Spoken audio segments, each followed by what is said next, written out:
আসসালামু আলাইকুম শিক্ষার্থী বন্ধুরা, সবাই কেমন আছো? আশা করি সবাই ভালো আছো।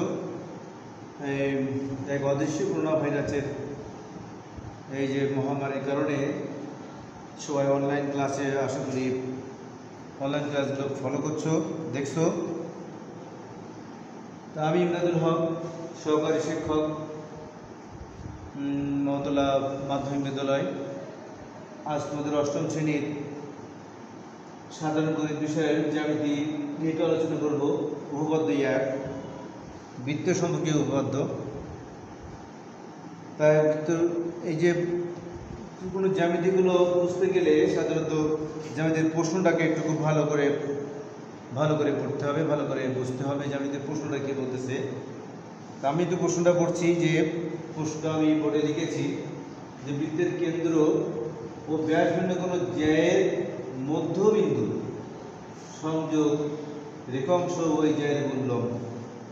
এই তথ্যগুলো এখানে দেওয়া আছে বৃত্তের কেন্দ্রের। আমি বৃত্তটা আছে এখানে,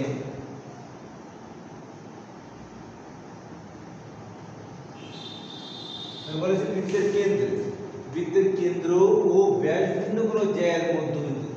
ব্যাস ভিন্ন কোনো জ্যায়ের মধ্যবিন্দু, এই বিষয়টা একটুখানি ভালো করে বুঝতে হবে যে ব্যাস ভিন্ন কোনো জ্যা, মানে জ্যাটা কি জিনিস? বৃত্তের কেন্দ্র মনে করি ও কেন্দ্র বিশিষ্ট একটি বৃত্ত।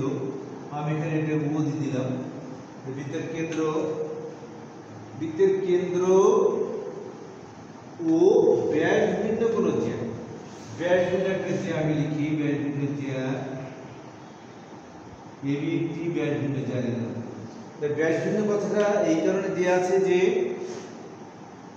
কেন্দ্র ভেদ করে, এক প্রান্ত থেকে কেন্দ্র ভেদ করে যদি অপর প্রান্ত পর্যন্ত একটা সরলরেখা টানা হয়, সেটাও কিন্তু জ্যা। কিন্তু ওই জ্যাটার আরেকটি নাম হয়ে যায় ব্যাস।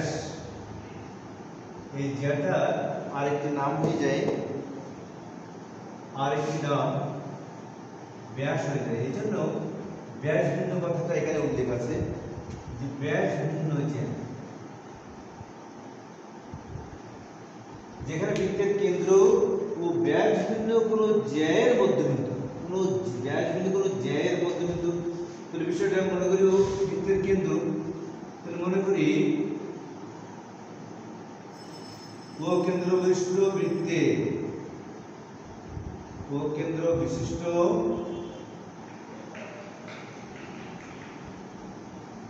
বৃত্তে এবি ব্যাস ভিন্ন একটি জ্যা। এবি ব্যাস ভিন্ন একটি জ্যা। প্রশ্ন বলছে ব্যাস ভিন্ন কোন জ্যায়ের মধ্যবিন্দু। ব্যাস ভিন্ন কোন জ্যায়ের মধ্যবিন্দু, তাহলে ব্যাস ভিন্ন জ্যায়ের মধ্যবিন্দু এখানে একটা বিন্দু দিই। ব্যাস ভিন্ন কোন জ্যায়ের মধ্যবিন্দু আমি এফ দিলাম। তাহলে এম একটি জ্যায়ের মধ্যবিন্দু, এম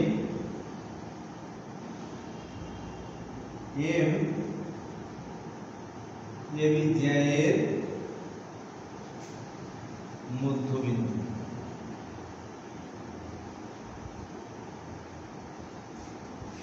সংযোগ রেখাংশ, মধ্যবিন্দুর সংযোগ রেখাংশ, মধ্যবিন্দুর কেন্দ্র ও ব্যাসভিন্ন জ্যায়ের মধ্যবিন্দুর এই সংযোগ রেখাংশ এম এবি জ্যায়ের মধ্যবিন্দু।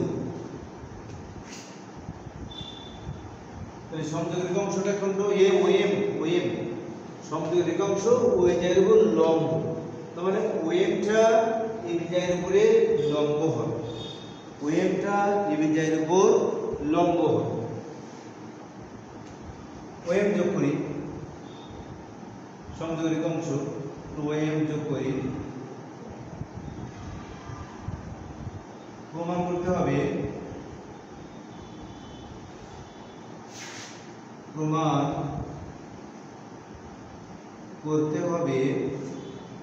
যে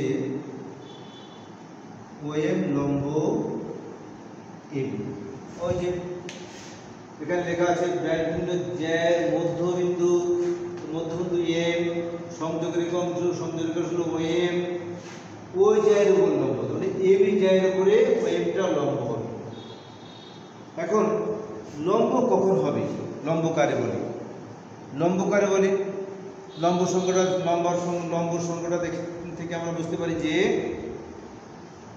একটি সরলরেখার কোনো বিন্দুতে আরেকটি সরলরেখা যদি সমকোণে আপাতিত হয়, সমকোণে মিলিত হয়, তবে তাকে লম্ব বলে। একটি সরলরেখার কোনো বিন্দুতে আরেকটি সরলরেখা যদি 90 ডিগ্রি করে আপাতিত হয়, বা সমকোণী, আমরা 90 ডিগ্রি সমান এক সমকোণ, 90 ডিগ্রি সমান এক সমকোণ, তাহলে যদি একটি সরলরেখার উপর আরেকটি সরলরেখা যদি 90 ডিগ্রি করে মিলিত হয় বা আপাতিত হয়, তাহলে আমরা সেই রেখাটাকে আমরা লম্ব বলব। তাহলে আমাদের লম্ব প্রমাণ করতে গেলে তাহলে অবশ্যই ওএম বিকোণটা আমাদের সমকোণ প্রমাণ করতে হবে, 90 ডিগ্রি প্রমাণ করতে হবে। যদি সমকোণ প্রমাণ করতে পারি তাহলে ওএমটা এই জায়গার উপরে লম্ব হবে। আমরা এখানে একটু অঙ্কন করি, দুটো অঙ্কন আছে। অঙ্কন ওএম আর ওবি যোগ করি, ওএম এবং ওবি যোগ করি, মানে প্রমাণ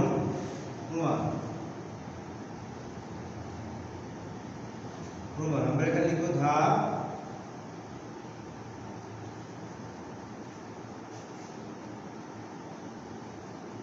আর এখানে লিখবো যথার্থতা।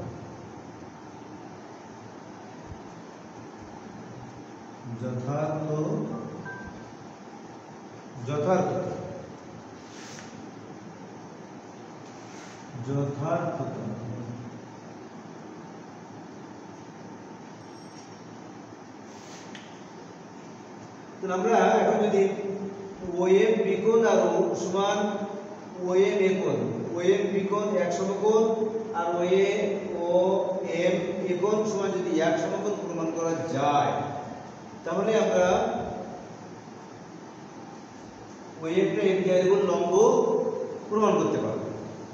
এবং দেখো শিক্ষার্থী বন্ধুরা যে এখানে ও এম এ একটা ত্রিভুজ হলো আর ও এম বি একটা ত্রিভুজ হলো, আমরা এই দুটো ত্রিভুজ সর্বসম করতে পারি। সর্বসম করতে গেলে ত্রিভুজের কয়টা উপাদান থাকে? ত্রিভুজের 6টা উপাদান থাকে। এখন এখানে এই ত্রিভুজের 6টা উপাদান আছে, 3টে বাহু 3টা কোণ, এই ত্রিভুজেরও 3টে বাহু 3টে কোণ আছে শিক্ষার্থী বন্ধুরা। তো এই 3টা উপাদান থেকে 6টা উপাদান থেকে যদি 3টা করে উপাদান আমরা সমান করতে পারি, 3টে উপাদান যদি সমান করা যায় পাশাপাশি দুইটা ত্রিভুজের, তাহলে দুইটা ত্রিভুজ আমরা সর্বসম করতে পারবো। তখন আমরা ওএম বিকোণ আর ওএম বিকোণটা আমরা সমান করতে পারবো। তোমরা ধাপে চলে যাই। ধাপ 1,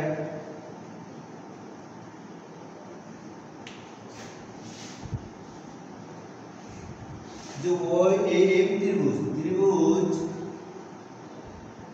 ও এম ও ত্রিভুজ ওবিএম এ 3টে উপাদান সমান আছে কিনা আমরা দেখি। যে ওএ সমান ওবি, এটা কেন? এটা একই বৃত্তের ব্যাসার্ধ,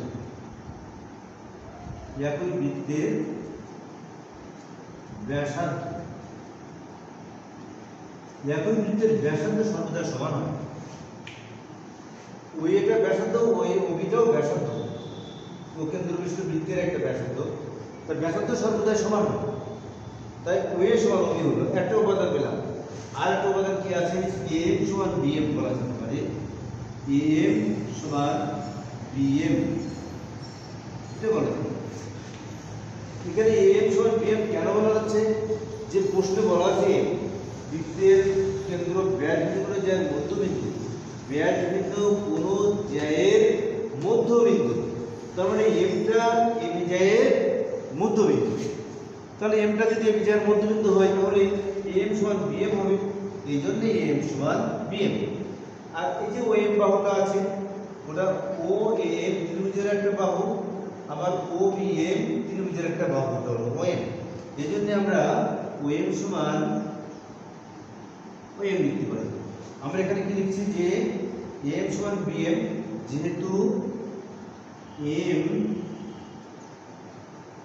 এ বিজয়ের মধ্যবিন্দু লিখলাম। আর এখানে ওএম সমান ওএম উভয় ত্রিভুজের সাধারণ বাহু, উভয় ত্রিভুজের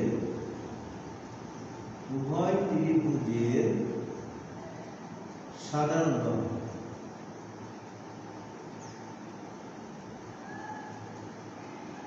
তাহলে আমরা ত্রিভুজের তিনটি উপাদান আমরা সমান করলাম। আমরা যে কোনো ত্রিভুজের তিনটে উপাদান সমান করব, সেই ত্রিভুজকে আমরা সর্বসম লিখতে পারি। অতএব ও ত্রিভুজ ও এ এম সর্বসম ত্রিভুজ ও বি এম সর্বসম করে আমাদের প্রয়োজনটা কি? প্রয়োজনটা ও এম একোণ সমান ও এম বিকোণ, এই দুটো কোণ সমান করব। অতএব ও এম একোণ সমান ও এম বিকোণ, ও এম একোণ সমান ও এম বিকোণ। আবার একটা বিষয় তোমরা জানো যে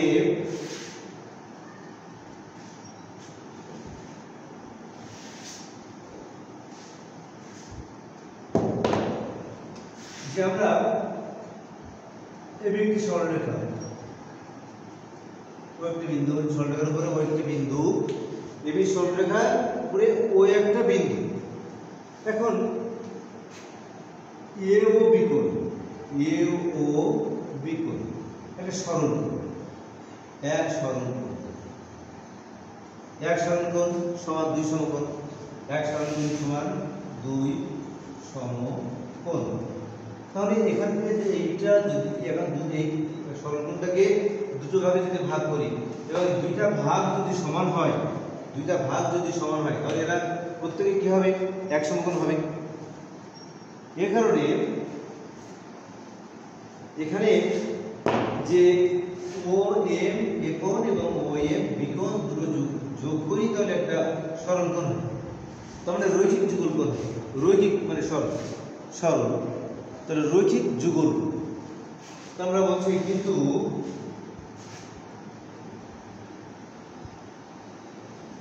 ও এম একোণ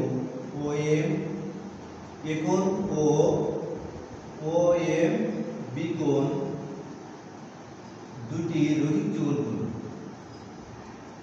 দুটি সরলকোণ, রৈখিক যুগলকোণ, রৈখিক যুগল কোণ। অতএব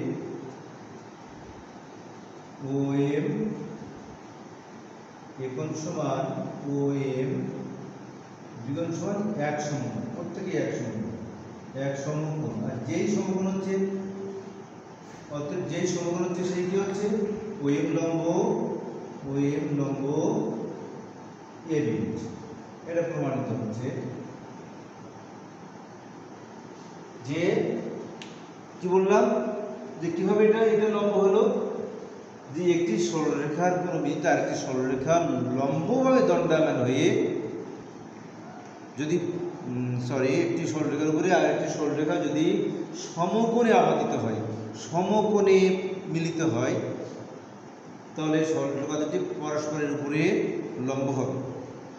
তাহলে এখানে যে ওএম রেখাটা এবি সরলরেখার উপরে সমকোণে আপাতিত হয়েছে, সমকোণে মিলিত হয়েছে। আমরা ওএম বিকোণ এবং ওএম একোণটা আমরা সমকোণ প্রমাণ করতে সক্ষম হয়েছি, এই কারণে ওএমটা এবি এর উপরে লম্ব হয়েছে। তো ঠিক আছে শিক্ষার্থী বন্ধুরা, আজকে যে যে উপপাদ্যটা আমি বুঝালাম এটা আরেকটু তোমরা এটা বোঝার চেষ্টা করবে, এটা বাড়িতে আরও দেখবে। আর পরবর্তী ক্লাসে আমরা পরবর্তী 2 উপপাদ্যটা তোমাদের বাড়ির কাজ থাকলো, আর 2 উপপাদ্যটা আমি পরবর্তী ক্লাসে আবার একটু বুঝাই দেবো। তো শিক্ষার্থী বন্ধুরা সবাই ভালো থেকো, সবাই সুস্থ থাকো, ঘরে থাকো, বাইরে বেরোলে স্বাস্থ্যবিধি মিনিমাম মাস্ক ব্যবহার করো। এই প্রত্যাশায় আজ এখানে শেষ করছি। আল্লাহ হাফেজ।